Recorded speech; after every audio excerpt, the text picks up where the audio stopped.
Well, staying with the theme of film, streaming giant Netflix is buying one of Hollywood's oldest and most famous studios, Warner Brothers Discovery. Now, it's a deal worth nearly $83 billion, and it includes HBO and HBO Max, and it follows weeks of a bidding war over the studio that's behind franchises such as Harry Potter, Batman, Superman, and hugely popular shows like The Game of Thrones and Succession. Hollywood industry groups, including the Directors Guild of America, have expressed fears that the takeover will stifle competition. The final deal needs to be approved by regulatory authorities. Now, let's speak to Seth Schachner. He's a former Sony executive who's worked in film and music, and he's now the managing director of Strat Americas, a business development consultancy, joining us now live from Los Angeles. Thank you for speaking to us here at Al Jazeera. Now, this is a huge acquisition. What triggered it in the first place, and is it likely to change the face of entertainment, Hollywood or cinema even as we know it? Sure. It's great to be here, Sarah. Look, there's some pretty big forces that have been going on in Hollywood for, really the last 5 to 10 years. And it fundamentally starts around streaming access and the access that consumers have coming from streamers and from, the studio initiatives that stream as well. And it's given just a tremendous amount of liberties to consumers to essentially stream what they want, whenever they want.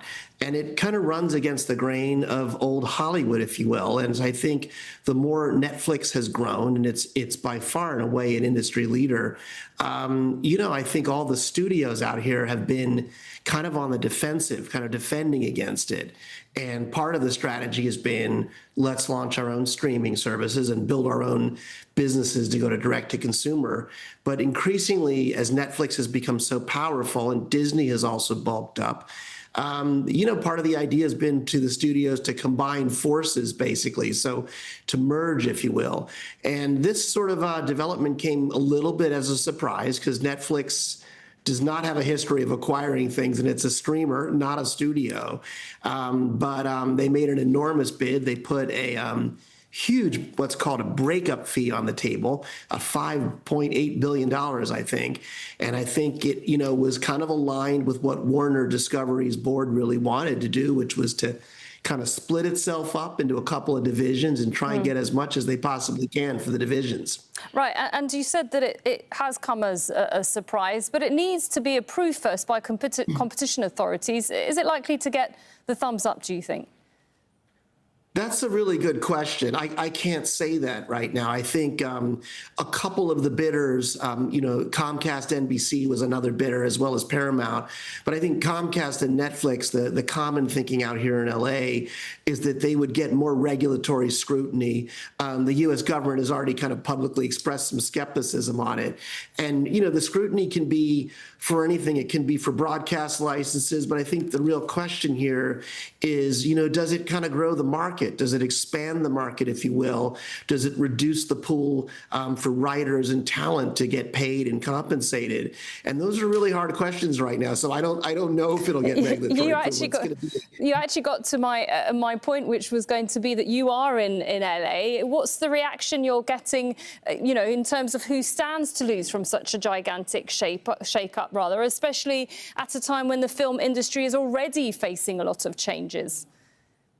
Yeah, I can't speak for all of LA. I am part of the creative and business community here. And I think it's fair to say that there's a lot of worry here. This is just one of the latest ripples. This town has been shaken by mergers, by streaming, by AI, by lots of labor strife. And I think the concern here is that the talent will continue to kind of get hammered. There's going to be one less buyer if you're a writer or an actor, or producer, or director. If Warner's, which is one of our oldest, sort of most critical, most storied studios, goes into big tech, which is essentially what's happening. So I think it's fair to say there's a lot of worrying and concern, more than you're hearing publicly support for it right now. All right, and one last question to you is, what will this mean, do you think, for diversity on our screens?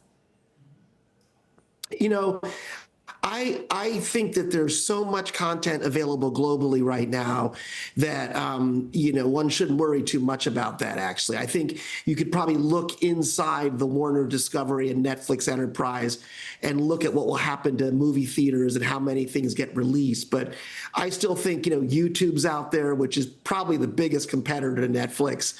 And there's tons of other streamers globally.